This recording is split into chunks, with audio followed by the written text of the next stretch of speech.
Thank you. Thank you very much. Thank you. Be smiling, be happy. God bless you. Thank you. Thank you. Thank you. Be smiling, be smiling. मुस्कुराते रहिए. ये gift God द्वारा मिली है. दुनिया में कोई जीव जंतु ऐसा नहीं है कि जो मुस्कुराता हो. केवल हम ही लोग ऐसे प्राणी हैं इस धरती पर जो मुस्कुराते हैं. अपनी बात को, अपनी खुशी को जाहिर करने के लिए हम जब मुस्कुरा देते हैं तो हम खुश हो जाते हैं. कोई लड़की, लड़का, छोटा सा बच्चा नाराज है, लेकिन आपने कुछ कह दिया या कुछ बोल दिया या उसे कुछ खिला दिया, और जब वो मुस्कुरा देता है या देती है तो उसका गुस्सा खत्म हो जाता है. तो मुस्कुराहट में इतनी पावर होती है. तो इसलिए मुस्कुराते रहिए. और this is the special gift of God. यह ईश्वर द्वारा दिया हुआ हमें विशेष वरदान है, विशेष चीज है जो और कहीं किसी के पास नहीं है. किसी के पास ये पेड़ मुस्कुराता है, आप समझते, जब आप मुस्कुराएंगे तो ये भी मुस्कुराएगा. तब आपको दिखाई पड़ेगा, आपके दिमाग का रिफ्लेक्शन है ये. देखो पेड़ कितना बड़ा मुस्कुरा रहा है, फूल खिला हुआ है, हंस रहा है. तो ये आप अपना, जब आप खुश रहेंगे तब वो दिखाई पड़ेगा. तो मुस्कुराते रहना चाहिए जब जरूरत आए. ऐसा नहीं कि जब बात कही जा रही हो, सुनना है तो सुनना है तो गंभीरता से सुनिए, गंभीरता से सुनिए. आज जब खुश होना है तो आप खुश होइए. तो आज का आपका टॉपिक है द पावर ऑफ वर्ड्स. शब्दों की शक्ति. शब्दों की शक्ति आपको बचपन से बता रहे हैं. You are kids. आप अभी बच्चे हैं, आप बच्चे अभी हैं, और 13-14 साल की अवस्था तक आपको ये सारी चीजें सीख लेना है. मैंने विदेशों की किताबों में पढ़ा कि उनके घर में पेरेंट्स, टीचर्स, ये सब बचपन से अपने बच्चों को सिखाने लगते हैं. आपको भी बचपन से सीखना है और अपने दिमाग को रीसेट करना है, रीप्रोग्राम करना है. जो आप घर में, गांव में सुनते हैं, हो सकता है उसमें बहुत सारी बातें आपके लिए नुकसानदायक आगे चल के होती हैं. तो उसको आप रीप्रोग्राम करिए. समझिए कि शब्दों में बहुत पावर होती है. और इसको मैंने कई बार बताया है, अपने हिंदुस्तान का उदाहरण भी दिया है. अपने हिंदुस्तान का उदाहरण दिया है, फिर से दे दें. हिंदुस्तान का उदाहरण है, ध्यान से सुनते रहो. दिमाग हमारा भागता है, ये बीच में लड़कियां बात कर रही हैं. हमें बोला था, यहां का उदाहरण दे दूं, हिंदुस्तान का कई बार मैंने दिया है, ऐसे बोलते हुए दिया है कि स्वामी विवेकानंद के गुरु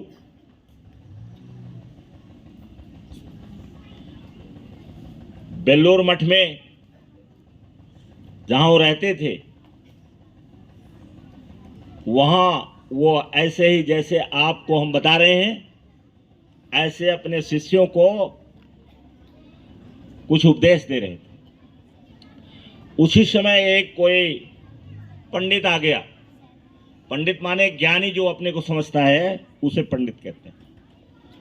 कोई पंडित आ गया जो अपने को बहुत ज्ञानी समझता था. उसने कहा, क्या आप बोल रहे हैं इनके कुछ समझ में आता होगा, या आपके बोलने से क्या फायदा है? स्वामी जी ने ध्यान नहीं दिया. स्वामी माने उनको गुरु, परमहंस. उन्होंने ध्यान नहीं दिया. फिर उसने बोला, और इसके बाद उन्होंने कहा, भाग बेहुदा. बैठ जा। जैसे उन्होंने कहा भग बेहुदा, तब तक वो क्रोध में आ गए, नाराज हो गए पंडित जी। तो जब नाराज हो गए तो उन्होंने कहा कि देखा शब्द की ताकत, देखा तुमको शब्द की ताकत में सिखाया है, मैंने सिखाया है, तुमको शब्द की ताकत सिखाया है। आकर के बहुत बोल रहे थे और मैं बोल नहीं रहा था, लेकिन जैसे ही मैंने कहा भग बेहुदा, तब तक आपको क्रोध आ गया। तो ये पावर ऑफ वर्ड्स है, शब्दों की शक्ति है। जब आप बोलिए तो पूरे पावर से बोलिए, कॉन्फिडेंस के साथ बोलिए, जो भी बोलिए कॉन्फिडेंस के साथ बोलिए, उसमें हिचकिचाहट नहीं होनी चाहिए। अगर हिचकिचाहट रहेगी तो आपके शब्द का प्रभाव कम पड़ेगा। आप पूरे कन्विक्शन के साथ, कहते हैं इंग्लिश में कन्विक्शन, पूरे विश्वास के साथ बोलिए। आप विश्वास के साथ बोलिए कि जो मैं बोल रही हूं, जो मैं बोल रहा हूं वो सच है, सत्य है, और इसके साथ बोलिए।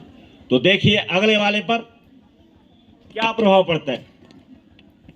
कहा जाता है मैं इसमें विश्वास कम करता हूं, लेकिन मुझे किसी विद्यालय में जहां पंकज पढ़ते थे, उस विद्यालय में वहां के जो प्रबंधक थे वो अक्सर कहा करते थे, अब मैं सच्चाई नहीं कही, मुझे किताब में मिली नहीं, इसलिए मैं केवल उतना ही कहता हूं जितना वो कहते हैं। कि स्वामी विवेकानंद जब गए थे शिकागो में भाषण देने के लिए धर्म सम्मेलन में, तो नदी के किनारे वो स्नान करके ध्यान लगाए हुए थे, और तब तक वहां पर एक शेर दिखाई पड़ गया और एक महिला, लड़की वो दौड़ती हुई आई, डर गई थी, और स्वामी जी ने अपना ध्यान भंग किया, और भंग करने के बाद उस शेर से कहा रुक जा, और जैसे उन्होंने डांटा कस के, शेर ठहर गया। यह है शब्दों की ताकत। और इसके बाद स्वामी जी जब जाते हैं और उन्हें अवसर मिलता है शिकागो में भाषण देने के लिए,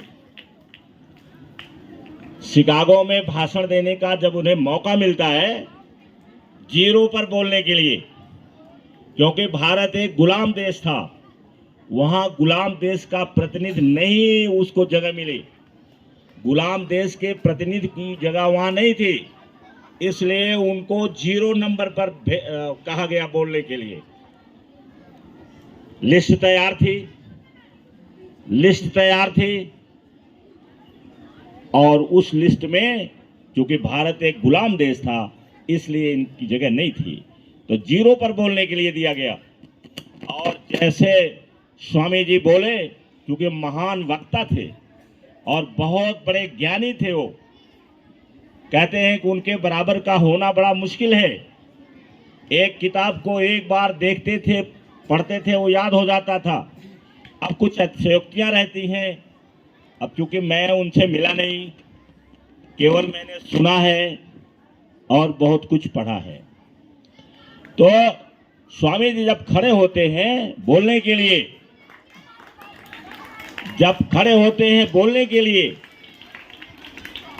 बोलने के लिए तो कहते क्या हैं, पहला वाक्य उनका जाता है my dear brothers and sisters of America. और जैसे उन्होंने कहा कि my dear brothers and sisters of America, पूरा अमेरिका के जितने लोग थे सब झूम गए, केवल इन्हीं शब्द से, my dear brothers and sisters of America. क्योंकि वहां पर जो बोला जाता है, मैं लेक्चर तमाम लोगों का सुनता रहता हूँ, वीडियो के माध्यम से सुनता हूँ, वहां पर गाइस बोला जाता है, हेलो गाइस। प्रेसिडेंट को कहा जाता है हेलो प्रेसिडेंट, इस तरह से नहीं बोला जाता है। लेकिन स्वामी जी जैसे कहे कि my dear brothers and sisters of America, उसी समय पूरा हाल तालियों से गूंज गया, पूरा हाल तालियों से गूंज गया। और अमेरिका में वो काफी दिनों तक रह गए। इतना उनको प्यार मोहब्बत मिला अमेरिका में कि वह अमेरिका में कुछ दिनों तक रह गए और जगह जगह पर उनको इनवाइट किया जाता था भाषण देने के लिए, स्पीच देने के लिए। और एक स्पीच का उनको $500 दिया जाता था। उनको $500 एक स्पीच के लिए दिया जाता था। इतना ज्यादा प्रसिद्ध हो गए। तो शब्दों में ताकत है। इसके साथ साथ आप जानिए, कुछ थियरी की बात बता देते हैं। शब्द इतने पावरफुल हैं जैसे बिजली, बिजली, बिजली, बिजली, इलेक्ट्रिसिटी, इतनी पावर है शब्दों में। हम लोग नहीं जानते शब्दों के बारे में कितनी ताकत है, और इसीलिए उटांग पटांग जो मन करता है बोलते रहते हैं, जो मन में आता है कहते रहते हैं, अपने आप कहते रहते हैं, अपने अंदर कहते रहते हैं। इसमें इतनी पावर है कि जैसे बिजली है, बिजली का current of electricity, electric current के बराबर है वो शब्दों में पावर। अब जैसे उदाहरण के लिए बताऊं, बिजली के बारे में आप जानते हैं, आप घर में जलाते हैं, इतनी तेज गति से जाता है कि स्विच ऑन करिए और इधर स्विच ऑन करेंगे उधर बल्ब जल जाएगा। बोलो कितना तेज चलाओ, कितनी तेज चलती है। यहां आपने स्विच ऑन किया और वहां बल्ब जल गया। मुझे लगता है नैनो सेकंड लगता है उसको पहुंचने में बल्ब में। अभी आप यहाँ आपके स्कूल में बल्ब है, यहाँ पर इस किनारे बल्ब है, और स्विच आप ऑफिस से जलाइए, वहां से जलाएंगे और जैसे वहां स्विच ऑन होगी उसी के साथ बल्ब यहाँ जल जाएगा। लगता है जैसे बल्ब और स्विच एक साथ, ऐसा लगता है। तो ये है बिजली का करंट। और इसके बाद पूरा जहां जहां तार जाता है दौड़ जाता है। उसी तरीके से हमारे शरीर में जो शब्द हमारे दिमाग में जाते हैं वो पूरे नर्वस सिस्टम में पहुंचते हैं। पूरे नर्वस सिस्टम में। मैं आज इसलिए आपको बता रहा हूं कि आप उन बातों को ना बोलें जिसको आप नहीं चाहते हैं। अगर आप बीमारी को नहीं चाहते हैं तो बीमारी शब्द को ना बोलें, उसकी जगह पर बोलें कि I am healthy, I am healthy. क्योंकि जब हेल्दी बोलेंगे यहां दिमाग में, अपने आप से बोलेंगे या किसी और से बोलेंगे, तो यह बिजली की करंट की तरह से पूरे आपका नर्वस सिस्टम में दौड़ जाएगा। और जैसे दौड़ जाएगा फिर आपके सेल, जो आपके शरीर में सेल हैं, सेल के जानते होंगे, जया जानती है आप सेल को, सेल हैं आपके शरीर में, ये सेल उससे प्रभावित हो जाते हैं। वहां जहां जैसे बोलेंगे जितने सेल हैं आपके शरीर में सब जल जाएंगे।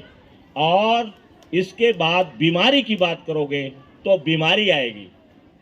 अगर आप ये कहेंगे कि आई एम हेल्दी और पूरे कॉन्फिडेंस के साथ कहो कि आई एम हेल्दी, तो जब हेल्दी आप बोलेंगे, आप स्वस्थ अपने को बोलेंगे, तो सेल आपके सुनते हैं।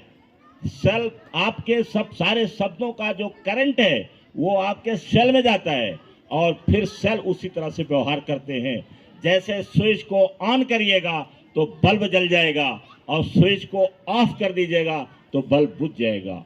जैसे आप बोलेंगे कि आई एम हेल्दी, सारे सेल आपके उससे प्रभावित हो जाएंगे और आपके शरीर के अंदर हेल्थ से संबंधित जो हार्मोन्स है, जो क्रियाकलाप होते हैं, सब वो सक्रिय कर देंगे और आप स्वस्थ रहेंगे। ऐसे ही अगर आप ये कहेंगे कि मैं इस काम को कर सकता हूं, मैं इस काम को कर सकता हूं, तो सारे सेल जो है उससे प्रभावित होंगे और आपके काम को पूरा करने के लिए, आपके कार्य को पूरा करने के लिए वो सेल काम करना शुरू कर देंगे। आपके पूरे शरीर का नर्वस सिस्टम से व्यवहार करना शुरू कर देगा। और यदि आप कहेंगे कि मेरे बस का नहीं है, मैं इसे नहीं कर सकता, मैं इसे नहीं कर सकती हूँ, तो सेल सुनते हैं, सब आपके शरीर के सेल सुनते हैं और उससे प्रभावित होते हैं, बिजली की तरह से वो भी दौड़ते हैं। तो आपके अंदर से वो करना शुरू कर देंगे वह काम जिससे आप अपने काम को पूरा नहीं कर पाएंगे। आपने कितने लोगों ने वीडियो देखा गुंजन का पूरी स्टोरी कितने देखा? 2-3 वीडियो मैंने भेज दिया था। डाउन करिए, हैंड्स डाउन। देखिए गुंजन जब पहुंचती है लास्ट वाले टॉप के पहले, इतनी थक गई रहती है, वो खाना भी नहीं खा पा रही है और अल्टीट्यूड सिकनेस होती है। आपसे हम बार बार बताते हैं कि जब आप कोई बड़ा काम करिएगा तो उसमें कठिनाइयां बहुत आएंगी। ये टेस्ट होता है, लिटमस टेस्ट है, प्रकृति द्वारा है, गॉड के द्वारा है, ईश्वर के द्वारा है। लिटमस टेस्ट उसे कहते हैं। बहुत कठोर टेस्ट से आपको गुजरना पड़ता है। और आप गुंजन के स्टोरी से जो लोग नहीं सुने होंगे वो फिर से सुन लें। सारे लोगों के पास मैंने भेज दिया है, सभी ग्रुप में भेज दिया है। वो आपके घर में है, आपके पिताजी के पास है, आपके माँ के पास है, आपके बुआ के पास है, आपके बहन के पास है, किसी के पास है, भाई के पास है। उससे थोड़ी सी सिफारिश कर लो कि जरा मेरे ग्रुप में कुछ आया है, मैं देखती हूँ। 10 मिनट 15 मिनट का वीडियो है, 10-15 मिनट के उसकी स्टोरी पूरी पढ़ लीजिए, सुन लीजिए। देखिए क्या है कि जब वो टॉप पर पहुंचती है उसके पहले वाले पड़ाव पर, स्टेप पर, वो अपने मन में सोचती है कि अब यहीं रहने दूं, लेकिन तुरंत मैं यहीं रहने दूं, ये भी तो टॉप 1 है। और इसके बाद फिर क्या कहती है? कहती है क्या मैं इसीलिए यहां आई हूं? मैं जाऊंगी टॉप पर, जो मैंने सोचा उसको करके दिखाऊंगी। और फिर वो चल देती है उस हालत में जहां वो बिल्कुल थकी हुई है, बिल्कुल थकी है, उल्टी हो रही है उसे। और गाइड उसका कहता है दवा देने के लिए, वो दवा नहीं लेती है। और जब टॉप पर पहुंच जाती है तो वहां लोग 5 मिनट से ज्यादा नहीं रुकते हैं, क्योंकि बिल्कुल हवा का दबाव, ऑक्सीजन बिल्कुल कम हो जाता है। लेकिन उसने प्रतिज्ञा किया था कि मुझे वहां काफी देर तक रुकना है, 5-6 घंटे मैं रुकूंगी वहां। लेकिन 5-6 घंटे तो नहीं रुक पाए, 2.5 घंटे वो रुके। और जब उसका गाइड बोला कि अब कुछ हो जाएगा तो मैं जिम्मेदार हूं, मेरी जिम्मेदारी आपकी है। एक तो आप बालिग नहीं, 18 साल की नीचे की हो, और अगर कुछ होगा तो सरकार मुझसे पूछेगी। आप अब यहाँ नहीं रुकेंगी, अगर 5 मिनट और रुक जाएंगी तो आप मर जाएंगे। तो उसने कहा बस 1 मिनट और 1 मिनट में कितना पुशअप किया था उसने? 43 पुशअप किया उसने। बोलो, पेट नहीं सही है, खाना नहीं खाया है, थकी हुई है, ऊर्जा की कमी उसके पास है, लेकिन ये दृढ़ प्रतिज्ञा उसने कहा कि बस 1 मिनट और। 1 मिनट में वो कितना पुशअप कर देती है? 43। और जब वो टॉप पर, तब इसके बाद वहां से आती है तो पूरे भारतवर्ष में लोग खुशी मनाते हैं और उसको फूलों से लाद देते हैं। और उसकी माँ परेशान है कि लोग पत्रकार जाते हैं कि वो कहती है उसकी माँ कि मैं बहुत परेशान हो जाती हूँ, क्योंकि हर रोज कोई पत्रकार पहुंच जाता होगा, इंटरव्यू लेने के लिए पहुंच जाता होगा। तो बोलो, जब टॉप पर पहुंची है, सफलता प्राप्त किया है, तब जाकर के उसको इतना बड़ा सम्मान मिला है। तो आप जब तक सफलता नहीं अर्जित कर लेते हैं, चाहे कितनी भी मुसीबत आए आपके सामने, ये टेस्ट है, ये गॉड की तरफ से है, ईश्वर की तरफ से है। ये टेस्ट सबके साथ होता है, केवल आपके साथ नहीं, सबके साथ होता है। और जो इस टेस्ट से भाग जाएगा वो सफल नहीं होगा, और सफल नहीं होगा तो उसका नाम और सम्मान नहीं होगा, और उसकी आत्मा उसे हमेशा गिल्टी फील करवाएगी कि क्या बताऊं, मैं नहीं सफल हो पाई, मैं नहीं कर पाया, मुझे बहुत दुख है। ये जीवन भर आप पछताते रहेंगे। इसलिए जितनी ताकत हो सकते है, जितनी ताकत आपके पास है, उतने ताकत के साथ अपने काम में जुटिए और उन शब्दों को अपने दिमाग में डालिए जो शब्द आपको शक्तिशाली बनाते हैं। I am good at math, I am good at science, I am good at mathematics, I am good at science, I am good at English. और उसने एक जहां बताया भी है कि मैं सबको यही सलाह देना चाहती हूं कि अंग्रेजी जरूर पढ़िए। एक वीडियो में देख लेना, वो कहती है, सलाह देती है कि मैं सभी नौजवान बच्चों से, जो पढ़ने वाले बच्चे हैं, जो नहीं भी पढ़ने वाले हैं, उनको सलाह देती हूं कि अंग्रेजी जरूर सीखिए। उसको अंग्रेजी के नाते थोड़ी बहुत परेशानी पैदा हुई। Thank you very much.